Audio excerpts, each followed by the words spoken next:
ಆಶೀರ್ವಾದದಿಂದ ಮಕ್ಕಳ ಫಲಾನಿ ತಂದೇನೆ. ನಮ್ಮ ಮಕ್ಕಳು ಹುಟ್ಟಬೇಕಾದ್ರೆ ಅವಕಾಶ ಅದ. ಇನ್ನು ನನ್ನ ಮಾಡಿದ ಒಳಗೆ ಚಾಕ್ರಿ ಮಾಡ್ರಿ ನೌಕರಿ ಮಾಡ್ರಿ ಇಷ್ಟು ಹೇಳಿ ನೋಡ್ರಿ.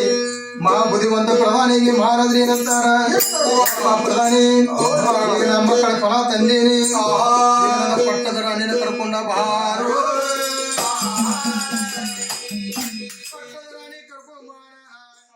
ಈ ಬೀದಿ ಕ್ಯಾತಳೆ ಗ್ರಾಮದ ಪ್ರತಿಷ್ಠಿತವಾದ ಬೀದಿ. ಬಾಡಂಗಡಿ ಬೀದಿ ಅಂತಲೂ ಕರೀತಾರೆ, ದಾಸಪ್ತರ ಬೀದಿ ಅಂತಲೂ ಕರೀತಾರೆ. ಅವತ್ತಿದು ಮಟನ್ ಶಾಪ್ಗಳಿದ್ದಂಥ ಜಾಗ ಬಾಡಂಗಡಿ ಬೀದಿ ಅಂತಲೇ ಹೇಳೋರು. ಅಲ್ಲಿ ಇದ್ದಂಥ ನಮ್ಮ ಗ್ರಾಮಕ್ಕೆ ಅಗತ್ಯ ಇರ್ತಕ್ಕಂಥ ಮಾಂಸವನ್ನು ಕಟ್ ಮಾಡ್ತೀವಿ, ಅದನ್ನು ಮಾರಾಟ ಮಾಡ್ತೀವಿ ಅಂತ ಒಂದು ಕಟಕರ ಅಂಗಡಿಗಳು ಇದ್ದಂಥವು. ಅದಕ್ಕೆ ಭಾಳ ಹೆಸರುವಾಸಿ ಆಗಿತ್ತು. ನಂತರದಲ್ಲಿ ಅದನ್ನು ದಾಸೋಪ್ತರ ಬೀದಿ ಅಂದ್ಕೊಂಡು ಪ್ರಾರಂಭ ಮಾಡ್ಕೊಂಡ್ರು. ಇಲ್ಲಿ ಈಗ ನಾನು ಎದುರುಗಡೆ ಕುಳಿತಿರ್ತಕ್ಕಂಥ ಕ್ಯಾತಳಿ ರಾಮಣ್ಣ. ನಾವು ಇವರೆಲ್ಲರೂ ಕೂಡ ಚಡ್ಡಿ ದೋಸ್ತಗಳು. ಹಿಂದೆ ಪ್ರಾರಂಭದಿಂದನೂ ಕೂಡ ನಾವು ಊಟದ ಆರೋಗ್ಯ ಜೊತೆಲೆ ಬೆಳೆದು ಆಟ ಆಡ್ಕೊಂಡು ಬೆಳೆದಂಥ ವ್ಯಕ್ತಿಗಳು ನಾವು. ಬೆಳಿಗ್ಗೆ ಅಲ್ಲಿ ನಿಮ್ಮ ಮನೆಯಿಂದ ಬಂದು ಇಲ್ಲಿ ನನ್ನ ಹೇಳಿಸ್ಕೊಂಡು ಎಲ್ಲ ಬೆಳಗ್ಗೆ ಎದ್ದು ಕೂಡಲೇ ನಾವೆಲ್ಲ ಮಟ್ಟಿ ಕಡೆಗೆ ನಿತ್ಯ ಕರ್ಮ ಮುಗಿಸಂಗೆ ಬೆಳಗ್ಗೆ ಎದ್ದು ಹೋಗ್ಬೇಕಾಯ್ತು. ಹೋಗಿ ಬರ್ತಿದ್ದಂಗೆ ಕಾಲುವೆದಲ್ಲಿ ಮುಖ ತೊಳ್ಕೊಂಡು ಆರಾಮಾಗಿ ನಾವೆಲ್ಲ ಜೊತೆಲೆ ಬರ್ತೀವಿ ಅಂಥದ್ದು. ನಾನು ರಾಮಣ್ಣ ಇಬ್ಬರೂ ಜೊತೆಲೆ ಈ ಬೀದಿಲೇ ನಮ್ಮ ಮನೆ ಇದ್ದದ್ದು ಕೂಡ ಇಲ್ಲಿಂದ ಬರ್ತಾ ಇದ್ದು ಹಾಗೆ ಹೋಗ್ತದೆ. ಅದು ಮುಗಿಸ್ಕೊಂಡು ಬಂದಮೇಲೆ ಇಲ್ಲಿ ಕೂತ್ಕೊಂಡು ಇಲ್ಲೇ ಅವ್ರದ್ದು ಒಂದು ಕಾರ್ಯಾಗಾರ ಐತೆ. ಇದೇ ರೂಮ್, ಇಲ್ಲೇನು ಜಗಲಿ ಮೇಲೆ ಕಾಣ್ತಾ ಇದ್ದ ರೂಮು ಇದೇ. ಇವರೆಲ್ಲ ಪೂರ್ತಿ ಇವ್ರ ಲೈಬ್ರರಿ ಕೂಡ ಅದೇನೆ, ಇವರ ವರ್ಕ್ಶಾಪ್ ಕೂಡ ಅದೇನೆ. ಅಲ್ಲೇ ಕೂತ್ಕೊಂಡು ಬರವಣಿಗೆ ಮಾಡಿಸಿದಂಥದ್ದು ಅದೇನೆ, ಅವರು ಓದೋದು ಅದೇನೆ, ಪ್ರತಿಯೊಂದು ಅವರ ಲೈಬ್ರರಿ ಎಲ್ಲ ಪುಸ್ತಕಗಳನ್ನ ಸ್ಟಾಕ್ ಮಾಡ್ಕೊಂಡಿದ್ದು ಅದೇನೆ. ಈ ಮನೆ ನಮ್ಮ ಅಪ್ಪ ಕಟ್ಟಿದ್ದು 1948ನೇ ಇಸ್ವಿಲಿ ಕಟ್ಟಿದ್ದು. ಆವಾಗ ನಾನಿನ್ನೂ ಒಂದು 5-6 ವರ್ಷದ ಹುಡುಗ ಅಂತ ಕಾಣ್ತದೆ. ಈ ಮನೆ ಕಟ್ಟುವಾಗ ಈ ಮನೆ ಪೂರ್ತಿ ಮಣ್ಣಲ್ಲಿ, ಈ ಗೋಡೆಗಳೆಲ್ಲ ಮಣ್ಣಲ್ಲಿ ಕಟ್ಟಿರೋದು. ಮಣ್ಣು ಅಂದರೆ ಆ ಮಣ್ಣು ಕಲಸಿ ತುಣಿಯೋರು ಅಂಟು ಮಣ್ಣು ಸಿಮೆಂಟ್ಗಿಂತ ಗಟ್ಟಿ ಆಗೋದು ಅದು ಒಣಗಿದ ಮೇಲೆ. ಆಮೇಲೆ ಇದಕ್ಕೇನು ಈ ಮಣ್ಣು ಗೋಡೆ ಹಾಕಿ ಕಟ್ಟಿದ್ರೆ ಅದಕ್ಕೇನು ಕ್ಯೂರಿಂಗ್ ಏನೂ ಬೇಕಾಗಿರಲಿಲ್ಲ, ಒಂದು ಸಲ ಗೋಡೆ ಹಾಕಿದ್ರೆ ಮುಗೀತು. ಆಮೇಲೆ ಈ ಮನೇಲಿ ಬಳಸಿರೋ ಮರ ಎಲ್ಲ ತೇಗದ ಮರಗಳು. ಅದು ಆಚಾರ್ಯರು ಇಲ್ಲಿ ಕೆಲಸ ಮಾಡ್ತಾಯಿದ್ರೆ ಆ ಮರದ ವಾಸನೆ ನಮಗೆ ಮೂಗಿಗೆ ಬಡಿಯೋದು. ಇಡೀ ಮನೆ ತೇಗದ ಮರದಿಂದ ಆಗಿರೋವಂಥದ್ದು ಇದು. ಈ ಮನೆ ನಮ್ಮ ಮೊದಲನೇ ಅಣ್ಣ ಅಟ್ಟಕತ್ತವರು, ಅವರಿಗೆ ನಾನು ಮತ್ತು ನನ್ನ 2ನೇ ಅಣ್ಣ ಹಂಚುಗಳು ಎತ್ಕೊಡೋ ಅವ್ರಿಗೆ. ಹಂಚುಗಳು ಮೇಲ್ಗಡೆ ಹಂಚುಗಳು ಜೋಡ್ಸೋಕ್ಕೆ ಅಂತ ಬೆನ್ನಂಚು, ಆಮೇಲೆ ದೋಣಿ ಹಂಚು ಎಂತೆಂಥವು ಆ ಹೆಸರುಗಳು ಇವತ್ತು ಯಾರೂ ಬಳಸ್ತಾ ಇಲ್ಲ. ಈ ಮನೆ ನನಗೆ ಒಂಥರ ಭಾವನಾತ್ಮಕ ಸಂಬಂಧ ಇದೆ ಮನೆಯಲ್ಲಿ. ನಾನು ಊರಿಗೆ ಬಂದಾಗ ಈ ಜಗಲಿ ಮೇಲೆ ಒಂದು ಸ್ವಲ್ಪ ಹೊತ್ತು ಕೂತ್ರೆ ನನಗೆ ನೆಮ್ಮದಿ. ಊರು ನಮ್ಮನೆ ಜಗಲಿ ಅಂತಲ್ಲ, ನಮ್ಮ ಊರಿನಲ್ಲಿ ಒಂದು ಹುಲ್ಲಿನ ಮೇಲೆ ಕೂರಲಿ, ಒಂದು ಕಲ್ಲಿನ ಮೇಲೆ ಕೂರಲಿ, ಎಲ್ಲಿ ಕೂತ್ರೂ ನನಗೆ ಸಿಕ್ಕುವಂಥ ಸಂತೋಷ, ಸಂತೃಪ್ತಿ ಬೇರೆ ಇನ್ನೆಲ್ಲೂ ಸಿಕ್ಕೋದಿಲ್ಲ. ಅಂಥದ್ದೊಂದು ಮನೆ ಇದು. ಈಗ ನಮ್ಮ ಅಣ್ಣನ ಮಕ್ಕಳು ಮೊಮ್ಮಕ್ಕಳು ವಾಸ ಮಾಡ್ತಾ ಇರುವಂಥ ಮನೆ. ಮತ್ತೆ ಇನ್ನು ಮಧ್ಯಾಹ್ನ ಆಗ್ತಿದ್ದು ಬರ್ತಿದ್ವು. ಇಲ್ಲಿ ಕೂತ್ಕೊತಿದ್ದು, ರೂಮ್ನಲ್ಲಿ ಕೂತ್ಕೊತಿದ್ದು, ಎಲ್ಲ ಕೂತ್ಕೊಂಡು ಸಾಹಿತ್ಯಿಕವಾಗಿ ಚರ್ಚೆಗಳು ನಡೀತಿದ್ದು, ಅವರ ಬರವಣಿಗೆಗಳು ಗಮನಿಸ್ಕೊಂತ ಬರ್ತಿದ್ವು. ಅದಾದ ನಂತರದಲ್ಲಿ ನಾವು ನಮ್ಮ ಕೆಲವೊಂದು ವಿನೋದವಾದಂಥ ಮಾತುಗಳನ್ನು ಕೂಡ ಮಾತಾಡ್ಕೊತಿದ್ವು. ಹಾಸ್ಯ ಚಟಾಕಿಗಳನ್ನ ಬೀರಿಸಿದ್ದು, ಬೇರೆ ಯಾರ ಜೊತೆಲಿ ನಾವು ಹೆಚ್ಚಿಗೆ ಮಾತನಾಡ್ದಿದ್ರು ಕೂಡ ನಾವುಗಳು ಸೇರಿದಾಗ ಮಾತ್ರ ನಮ್ಮದೇ ಅಂತ ವಿಶೇಷವಾದಂಥ ಒಂದು ಪ್ರಪಂಚ ತೆರ್ಕೊಂತಿತ್ತು. ಅಲ್ಲಿ ನಾವು ನಮ್ಮ ಹಾಸ್ಯ ಚಟಾಕಿಗಳನ್ನ ಬೀರಿಸ್ಕೊಂಡು ನಾವು ಮಾತಾಡ್ಕೊಂಡು ನಗೋದು ಇವೆಲ್ಲ ಮಾಡ್ತಿದ್ದಂಥದ್ದು ಈ ಜಾಗಗಳು ಅವತ್ತಿಗೆ ಇದ್ದದ್ದು. ಅದಾದ ನಂತರದಲ್ಲಿ ನಮ್ಮ ಬೇರೆ ಇನ್ನಿತರ ಚಟುವಟಿಕೆ ನಡ್ಕೊಂಡು ಹೋಗ್ತಿದ್ದು. ಹೌದಲ್ಲ ರಮಣರೇ? ಇದ್ದದ್ದು ಹಾಗೆ. ಆಮೇಲೆ ನಾನು ಕತೆ ಬರೆಯೋಕೆ ಶುರು ಮಾಡಿದ್ದು ಈ ರೂಮಲ್ಲಿ. ನಾನು ಬರ್ದದ್ದೆಲ್ಲ ಓದ್ತಿದ್ದವರು ಮೊದಲನೇ ರೀಡರ್ ನೀವೇ. ಅದೇ ಬಂದು ನಮ್ಮ ಮನೆ ಬಾಗಿಲಿಗೆ ಬಡದು ಬಿಟ್ಟದ್ದು ರೂಮಿಂದ ಗೋವು ಏಳು ಅಂದ್ಕೊಂಡು ನನ್ನ ಕೈಗೆ ಅದನ್ನು ಕೊಡುವ್ರಿ ಇದನ್ನ. ನಾನು ಅದನ್ನು ಓದಿ ನನ್ನ ಅಭಿಪ್ರಾಯ ತಿಳಿಸಿದ ನಂತರದಲ್ಲಿ ನಿಮಗೆ ಸಮಾಧಾನ ಆಗಿ ನಂತರ ಬಂದು ನೀವು ಮಲ್ಕೊಂತಿದ್ದು ಅದು ರೂಢಿಯಾಗಿದ್ದಂಥದ್ದು. ಅದ್ರ ಜೊತೆ ನಾವು ಗಮನಿಸ್ತೀವಿ ಏನಂತಂದ್ರೆ ನಿಮ್ಮ ಅಣ್ಣವ್ರು ಕೂತ್ಕೊತಿದ್ದ ಜಾಗ ಇದೇನೆ ಅದು. ಅವ್ರ ದಾಸಪ್ಪನವ್ರು ಬಂದು ಕೂತ್ಕೊತಿದ್ದ ಜಾಗ, ನಿಮ್ಮ ಸಾಕ್ತವ್ರು ಹಚ್ಚಿ ಕೂತ್ಕೊತಿದ್ದ ಜಾಗ ಇದು. ಮಧ್ಯಾಹ್ನ ಆಗ್ತಿದ್ದಂಗೆ ಹಲವಾರು ಜನ ಮಹಿಳೆಯರೆಲ್ಲ ಕೂತ್ಕೊಂಡು ಇಲ್ಲಿ ಅವ್ರವ್ರದ್ದು ಅವರ ಕಷ್ಟ ಸುಖಗಳು ಮಾತಾಡ್ತಿದ್ದ ಜಾಗವೂ ಇದೇ ಆಗಿರ್ತಿತ್ತು. ಇಷ್ಟೆಲ್ಲ ನಡೆದಂಥ ವಿದ್ಯಮಾನಗಳು ಈ ಮನೆ ಒಳಗಡೆ ಒಂದು ಪ್ರತೀತಿ ಇದೆ. ಅಚ್ಚಮ್ಮ ಅಂದ್ರೆ ನನಗೆ ಸೋದರತೆ ಆಗ್ಬೇಕು. ನಮ್ಮ ತಂದೆಯ ತಂಗಿ, ಅವ್ರಿಗೆ ಮಕ್ಕಳಿರ್ಲಿಲ್ಲ, ನಮ್ಗೆ ತಾಯಿ ಇರಲಿಲ್ಲ. ಆದ್ರಿಂದ ನಮ್ಮ ಅಚ್ಚಮ್ಮನೇ ತಾಯಿಯಾಗಿ ನಮ್ಮಣ್ಣನ್ನ ಸಾಕಿದರು. ಆದ್ರಿಂದ ಅವರ ನೆನಪಿಗೋಸ್ಕರ ನನಗೆ ಇದ್ದಂತ ಇಬ್ರು ಹೆಣ್ಮಕ್ಳಿಗೂ ಅವರ ಹೆಸರನ್ನೇ ಇಟ್ಟಿದ್ದೀನಿ, ಅಚ್ಚಿ ಅಂತ. ನಾವು ಅಚ್ಚಿ ಅಂತಲೇ ಕರಿತಿದ್ದು. ಆದ್ರಿಂದ ಅಚ್ಚಿ ಅನ್ನೋದೇ ಅದು ಜನಪ್ರಿಯ ಹೆಸರಾಗಿತ್ತು ಅವಾಗ. ಎಲ್ಲರೂ ಅಚ್ಚಿ ಅಂತಲೇ ಕರಿತಿದ್ರು. ನನ್ನ ಮೊದಲನೇ ಮಗಳಿಗೆ ಮತ್ತು ಎರಡನೇ ಮಗಳಿಗೆ ಇಬ್ಬರಿಗೂ ಅಚ್ಚಿ ಅನ್ನೋದನ್ನ ಇನಿಷಿಯಲ್ಸ್ ಬದಲು ಅಚ್ಚಿ ಅಂತ ಇಟ್ಟಿದ್ದೀನಿ. ಒಬ್ಬಳು ಮೊದಲನೇವಳು ಕುಮುದಿನಿ ಅಚ್ಚಿ, ಎರಡನೇವಳು ಪದ್ಮಿನಿ ಅಚ್ಚಿ. ಆತರ ಅಚ್ಚಮ್ಮ ಪಾಪ ಅವಳು ನಮ್ಮನ್ನ ತಾಯಿಗಿಂತ ಹೆಚ್ಚಾಗಿ ಸಾಕಿದ್ರು. ನಮ್ಮ ಅಚ್ಚಿ ಹೆಂಗೆ ಅಂತಂದ್ರೆ ಈಗ ಸ್ನಾನ ಮಾಡಿಸೋರು ಸುಡು ನೀರು ಕಾಯಿಸ್ಬಿಡೋರು ಚೆನ್ನಾಗಿ. ಆಮೇಲೆ ಹುಡುಗಿಯರು ಅಯ್ಯೋ ನಾನು ನೀರು ಸುಡ್ತದೆ ಬೇಡ ಅಂತ ಅರ್ಚಾಡುವೆ. ಆಮೇಲೆ ಒಂದ್ ಚೊಂಬ ತಣ್ಣೀರು ಹಾಕ್ಬಿಟ್ಟು ಕೂತ್ಕೊಳ್ಳಯ್ಯ ತಣ್ಣೀರು ಹಾಕಿವ್ನಿ ಅಂತೇಳಿ ತನ್ನ ಮೇಲೆ ಗಟ್ಸಿ ಕೂರಿಸಿ ಸ್ನಾನ ಮಾಡಿಸ್ತಿದ್ರು. ಮೈಯೆಲ್ಲ ಅವರೇ ಉಜ್ಜಿ ಕೊಡ್ತಿದ್ರು. ಆಮೇಲೆ ನಾವು ಚಿಕ್ಕವರಾಗಿದ್ದಾಗ ಎಷ್ಟೋ ಸಲ ನಾವು ಆಚೆಗೆ ಹೋಗೋದು ಅಂತೀವಲ್ಲ, ಆಚೆಗೆ ಹೋಗಿ ಬಂದ್ರೆ ಅಚ್ಚಿನೇ ಎಲ್ಲಾನು ನೋಡ್ಕೊತಿದ್ರು. ನೋಡಿ ಇದೇ ನಮ್ಮ ಮನೆ, ನಮ್ಮ ತಂದೆ ಕಟ್ಟಿರೋ ಮನೆ ಇದು ಮುಂಚೆ ತೊಟ್ಟಿ ಮನೆ ಸುತ್ತ ಹಜಾರ ಇತ್ತು. ಈಗ ಅಲ್ಲಲ್ಲೇ ರೂಮ್ಗಳು ಮಾಡ್ಕೊಂಬಿಟ್ಟಿದ್ವಿ. ಈ ಹಜಾರದಲ್ಲಿ ಒಂದ್ ಕಡೆ ನಾವೆಲ್ಲ ಸಾಲಾಗಿ ಮಲಗ್ತಿದ್ದೋ, ಇನ್ನೊಂದ್ ಕಡೆ ಹಜಾರದಲ್ಲಿ ಸಾಲಾಗಿ ದನಗಳು ಇರ್ತಿದ್ದೋ. ಕೊಟ್ಟಿಗೆ ದನಗಳು ಮತ್ತು ಜನಗಳು ಒಟ್ಟಿಗೆ ಬದುಕಿದ್ದಂಥ ಮನೆ ಇದು. ನಮ್ಮ ನಾರಾಯಣ ಅವಾಗ ಇನ್ನೂ ಚಿಕ್ಕ ಮಗು. ನಮ್ಮ ಮೊದಲನೇ ಅಣ್ಣ, ನಮ್ಮ ಎರಡನೇ ಮಗ ನಮ್ಮ ನಾರಾಯಣ. ಈ ಮಳೆಯೆಲ್ಲ ಇದು ಗಾಳಿ ಬೆಳಕಲ್ಲ, ಮಳೆ ಕೂಡ ಮನೆಯೊಳಕ್ಕೆ ಬರಬೇಕು. ಆ ಥರದ ಒಂದು ತಾಂತ್ರಿಕತೆ ಇದ್ದಂಥ ಈ ಕಟ್ಟಡ, ಈ ತೊಟ್ಟಿ ಮನೆ ಅನ್ನೋದು ನಮ್ಮ ಹಿರಿಕರ ಜ್ಞಾನ ಸಂಪತ್ತಿಗೆ ಒಂದು ಒಳ್ಳೆಯ ಉದಾಹರಣೆ. ಅಂಥ ಮನೆಯಲ್ಲಿ ನಾನು ಬೆಳೆದಿರೋನು.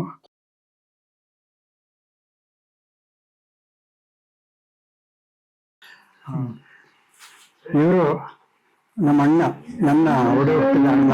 ನನಗಿಂತ 3 ವರ್ಷ ದೊಡ್ಡವರು. ಇವ್ರಿಗಿಂತ ದೊಡ್ಡವರು ಒಬ್ರಿದ್ರು, ಅವರು ಬಹಳ ಹಿಂದೆನೆ ತೀರ್ಕೊಂಡ್ಬಿಟ್ರು. ಈಗ ನಾನು ಇವರು ಇಬ್ಬರೇ ಇರೋದು. ಇವ್ರ ಹೆಸರು ಕೃಷ್ಣೇಗೌಡ ಅಂತ. ಈ ಕೃಷ್ಣೇಗೌಡ ಅನ್ನೋ ಹೆಸರು ನಮ್ಮ ತಾತಂದಂತೆ. ನಮ್ಮ ತಂದೆ ದಾಸೇಗೌಡರು, ಆ ದಾಸೇಗೌಡರ ತಂದೆ ಹೆಸರು ಕೃಷ್ಣೇಗೌಡ ಅಂತ ಇತ್ತಂತೆ. ಅವ್ರ ತಂದೆ ಹೆಸರನ್ನ ಮಗನಿಗೆ ಇಟ್ಟರು ದಾಸೇಗೌಡರು. ಇವರು ಕೃಷ್ಣೇಗೌಡರು, ಅವ್ರ ತುಂಬ ನಾನು ಕ್ಯಾತ್ನಳ್ಳಿ ರಾಮಣ್ಣ.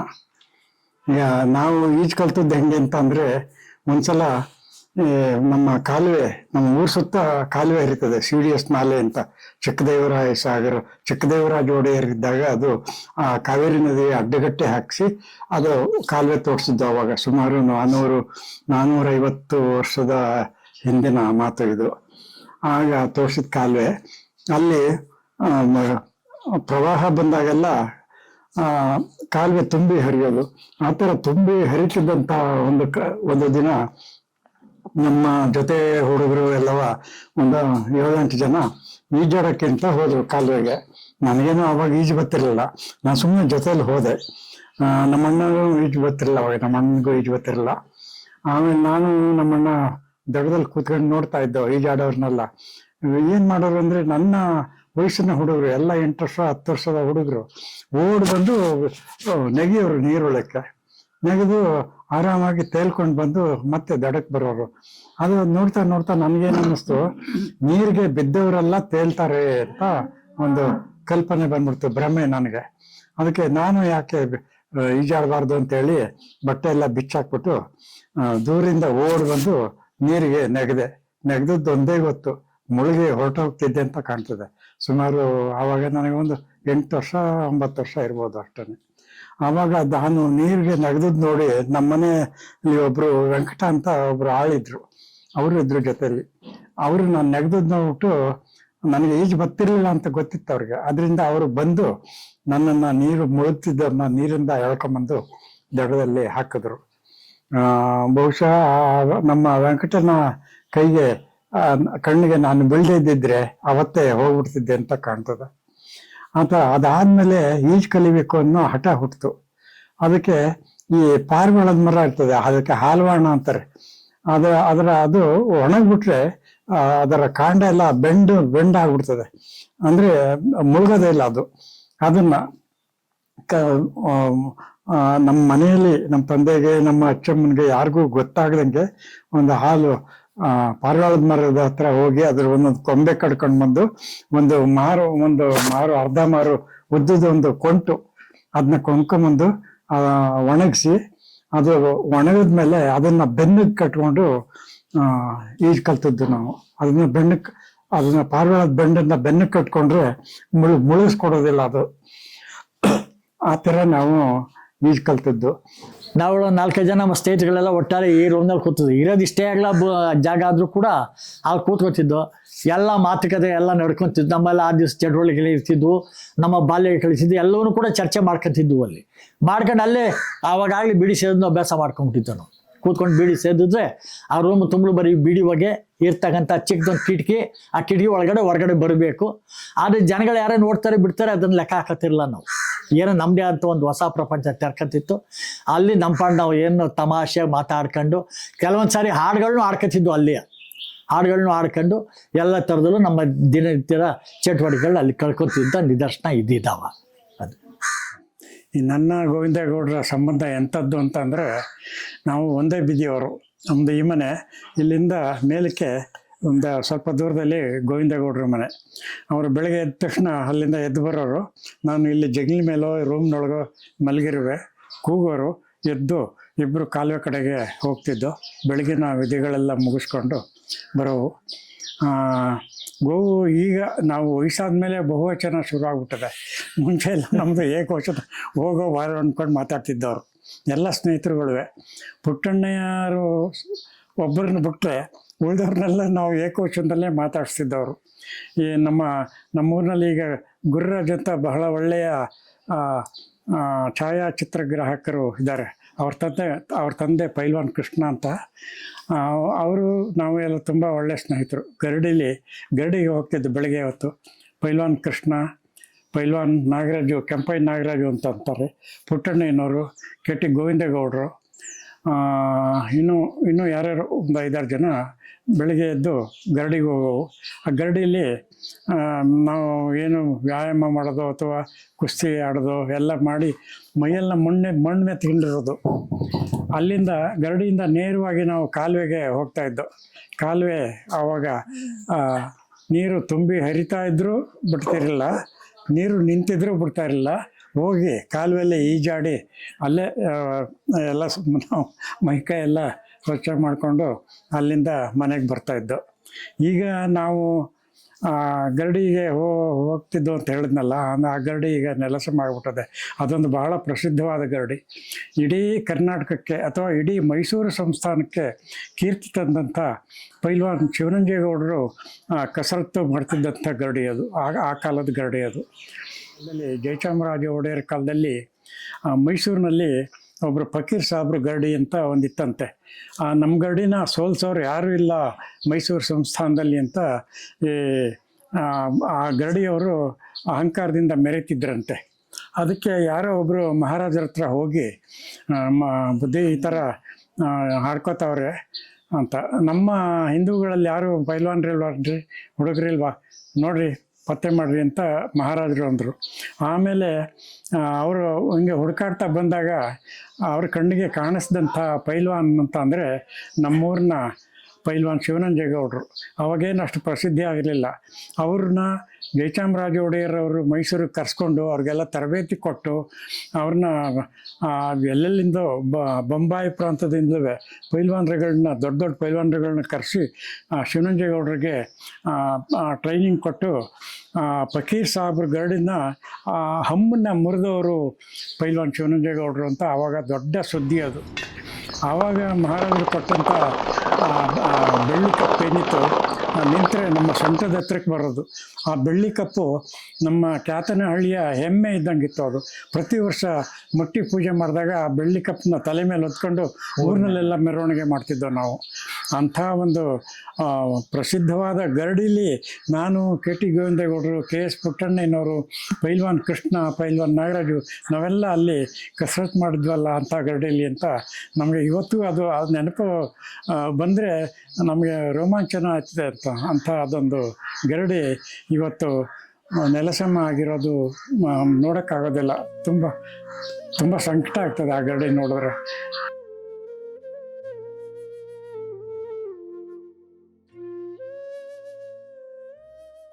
ನಾನು ಪಾತ್ರ ಮಾಡಿದ್ದು ನೆನಪಾಯ್ತದೆ. ನಾನೇನು ಅಂತ ಒಳ್ಳೆ ನಟ ಅಲ್ಲ, ಆದರೂ ಜನ ಬಿಡ್ತಿರ್ಲಿಲ್ಲ. ಈ ಕೆ ಗುಂಡಣ್ಣವ್ರದ್ದು ಟ್ರಿಬಲ್ ತಾಳಿ ಅಂತ ಒಂದು ನಾಟಕ ಆಡಿದ್ದ ನಮ್ಮ ಮಿಡ್ಲ್ ಸ್ಕೂಲಲ್ಲಿ, ಸ್ಕೂಲ್ ಡೇಗೆ, ಶಾಲಾ ವಾರ್ಷಿಕೋತ್ಸವದ ದಿನದಲ್ಲಿ ಆ ನಾಟಕ ಆಡಿದ್ದು ಟ್ರಿಬಲ್ ತಾಳಿ ಅಂತ. ಅದರಲ್ಲಿ ಒಂದು ಸ್ತ್ರೀ ಪಾತ್ರ ಕೊಟ್ಟಿದ್ರು ನನಗೆ. ಸ್ತ್ರೀ ಪಾತ್ರ ಕೊಟ್ಟಿದ್ರು ಗೋವಿಂದ. ಆ ಸ್ತ್ರೀ ಪಾತ್ರ ಮಾಡಿದ್ದವರು ಒಂದು ಖರ್ಚಿಪ್ ಬೀಳಿಸ್ಕೊಂಡು ಹೋಗ್ತಾರೆ. ಆವಾಗ ಕೆ ಟಿ ಗೋವಿಂದೇಗೌಡರು ಎಕ್ಸ್ಕ್ಯೂಸ್ ಮೀ ನಿಮ್ಮ ಖರ್ಚಿಪ್ಪು ಅಂತ ಅನ್ನೋರು. ಈ ಥರದ ತಮಾಷೆಯ ಪ್ರಸಂಗಗಳೆಲ್ಲ ಅವೆ. ಆಮೇಲೆ ಒಂದು ಹುಡುಗನ ಪಾತ್ರ ಕೊಟ್ಟಿದ್ರು ಒಂದು ಸಾರಿ.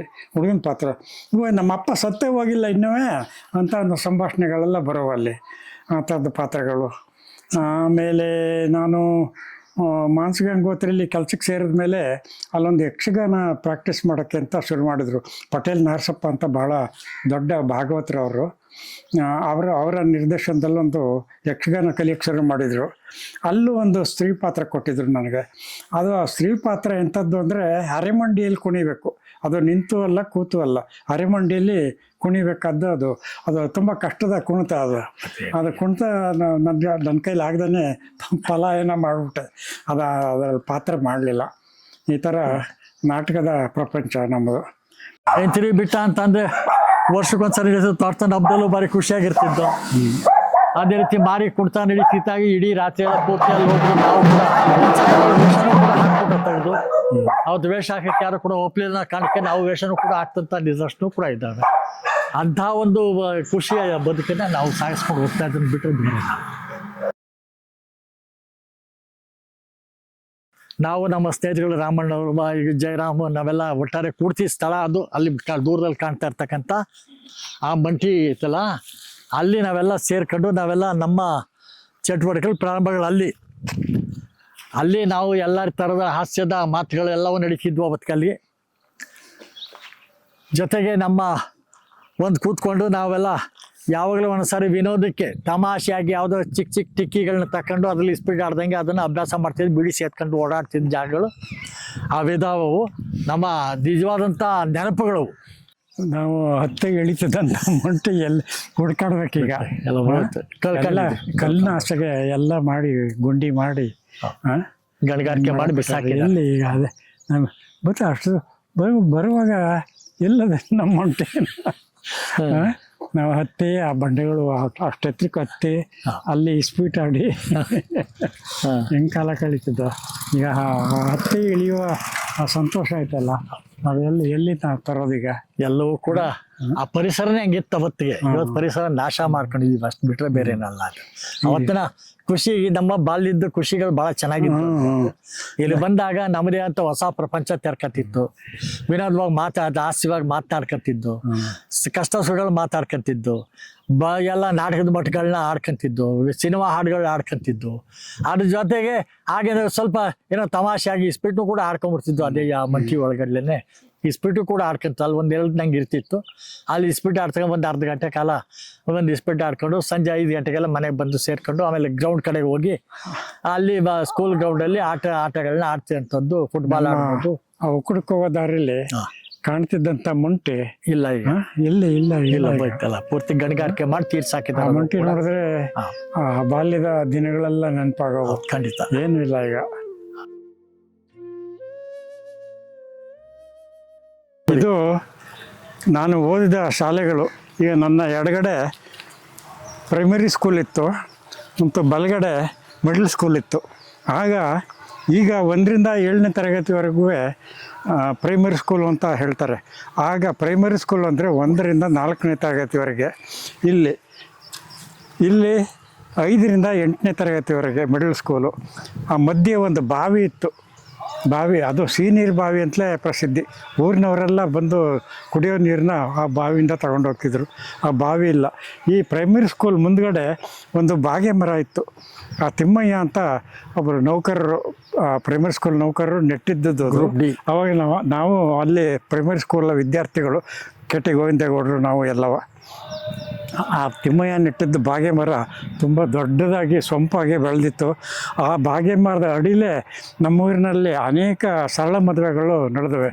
ಪುಟ್ಟಣ್ಣಯ್ಯನವರು, ಕೆಟಿ ಗೋವಿಂದೇಗೌಡರು ಎಲ್ಲ ಊರಿನ ಪ್ರಗತಿಪರರು ಎಷ್ಟು ಜನ ಇದ್ದರು ಅಷ್ಟೂ ಜನ ಸೇರಿ ಅಲ್ಲಿ 100 ಸರಳ ಮದುವೆಗಳನ್ನ ಆ ಬಾಗೆ ಮರದ ಅಡಿಯಲ್ಲಿ ನಡೆಸಿದ್ದಾರೆ. ಆ ಬಾಗೆ ಮರ ಹೆಸರೇ ನನಗೆ ತುಂಬ ಇಷ್ಟ. ಯಾಕೆಂದರೆ ಅದರ ಹೆಸರು ಬಾಗೆ ಅಂದರೆ ನಾನು ಯಾರಿಗೂ ಬಾಗುವುದಿಲ್ಲ ಅಂತ ಅನ್ನೋದನ್ನ ಆ ಮರ ಸಂಕೇತಿಸ್ತಿತ್ತೋ ಏನೋ ಅಂತ ಈಗ ಅನ್ನಿಸ್ತಾ ಇದೆ. ಪ್ರೈಮರಿ ಸ್ಕೂಲಲ್ಲಿ ನಮ್ಮ ಕುಸ್ಲಕ್ಕೆ ಶಿವಣ್ಣ ಮೇಷ್ಟ್ರಿದ್ರು, ಆಮೇಲೆ ಕುಳ್ಳಾಚಾರ್ ಇದ್ರ ಕುಳ್ಳಾಚಾರು ಆಮೇಲೆ ಬಂದವರು. ಕುಸ್ಲಕ್ಕೆ ಶಿವಣ್ಣರು ನನಗೆ ತುಂಬ ನೆನಪಾಗ್ತಾ ಇದ್ದಾರೆ. ಎಲೆಕೆರೆ ಜವರೇಗೌಡರು ಅಂತ ಒಬ್ರು ಇದ್ರು. ಆಮೇಲೆ ಮಿಡ್ಲ್ ಸ್ಕೂಲಲ್ಲಿ ಹನುಮಂತ ಶೆಟ್ಟರು ಅಂತ ಒಬ್ಬರಿದ್ದರು, ಪಾಪೇಗೌಡರು, ಆಮೇಲೆ ಕೆಂಪೇಗೌಡರು ಅಂತ ಇದ್ದರು, ನಮ್ಮ ನಂಜುಂಡೇಗೌಡರು ಇದ್ದರು, ಮಲ್ಲಿಕಾರ್ಜುನಯ್ಯನವರಿದ್ದರು. ಮಲ್ಲಿಕಾರ್ಜುನಯ್ಯನವ್ರನ್ನ ನಾನು ವಿಶೇಷವಾಗಿ ನೆನ್ಕೋಬೇಕು. ಯಾಕೆಂತಂದರೆ ನನಗೆ ಓದುವ ಹವ್ಯಾಸವನ್ನು ಬೆಳೆಸಿದವರೇ ಅವರು. ಆ ಮಿಡ್ಲ್ ಸ್ಕೂಲಲ್ಲಿ ಲೈಬ್ರರಿ ಇತ್ತು. ಒಂದು ಲೈಬ್ರರಿ ಅಂತಂದರೆ 2 ಬೀರುಗಳು ತುಂಬ ಪುಸ್ತಕಗಳು ಲೈಬ್ರರಿ. ಅಲ್ಲಿ ಪ್ರತಿ ವರ್ಷ ನನ್ನ ಅಲ್ಲಿಗೆ ಅದನ್ನೆಲ್ಲ ಪುಸ್ತಕಗಳೆಲ್ಲ ತೆಗೆದು ಆ ಬೀರುಗಳೆಲ್ಲ ಕ್ಲೀನ್ ಮಾಡಯ್ಯ ಅಂತ ನನಗೆ ಕೀ ಕೊಟ್ಬಿಡೋರು. ಅದು ಆ ಪುಸ್ತಕಗಳನ್ನ ತೆಗೆದು ಕ್ಲೀನ್ ಮಾಡಿ ಇಡ್ತಿದ್ದಾಗ ಆಮೇಲೆ ಮೊದಲು ಅವ್ರು ಹೇಳಿದಷ್ಟೇ ಮಾಡ್ತಿದ್ದೆ.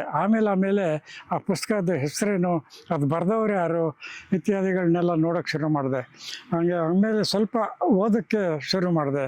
ಈ ಥರ ನನ್ನ ಓದು ಪ್ರಾರಂಭ ಆಯಿತು. ಕಾದಂಬರಿ ಅನೇಕ ಬಹಳ ಒಳ್ಳೊಳ್ಳೆ ಕಾದಂಬರಿಗಳನ್ನ ಓದಿಸಿದ್ರು ನಮ್ಮ ಮಲ್ಲಿಕಾರ್ಜುನ ಮೇಷ್ಟ್ರು. ನನಗೆ ಸಾಹಿತ್ಯದ ಆಸಕ್ತಿ ಬರೋಕ್ಕೆ ಅವರೇ ಕಾರಣ. ಮಿಡ್ಲ್ ಸ್ಕೂಲಲ್ಲಿ ಮಲ್ಲಿಕಾರ್ಜುನವರು, ಹೈಸ್ಕೂಲಲ್ಲಿ ಪಾಂಡುಪುರದ ವಿಜಯ ಸ್ಕೂಲಲ್ಲಿದ್ದಾಗ ಅಲ್ಲಿ ಅಬ್ದುಲ್ ಸತ್ತಾರ್ ಅಂತ ಮೇಷ್ಟ್ರು. ಅವರು ಸ್ವತಃ ಸಾಹಿತಿ. ಅವರು ಮನೆಯಲ್ಲಿ ಒಳ್ಳೆಯ ಗ್ರಂಥಾಲಯ ಅಂತ ಹೇಳೋಕ್ಕಾಗೋದಿಲ್ಲ, ಗ್ರಂಥ ಭಂಡಾರ ಅಂತ ಹೇಳಬೇಕು. ಅಬ್ದುಲ್ ಸತ್ತಾರ್ ಮೇಷ್ಟ್ರ ಮನೆಯಲ್ಲಿ ಅಂಥ ಅಮೂಲ್ಯವಾದ ಪುಸ್ತಕಗಳೆಲ್ಲ ಇಟ್ಟಿದ್ದರು.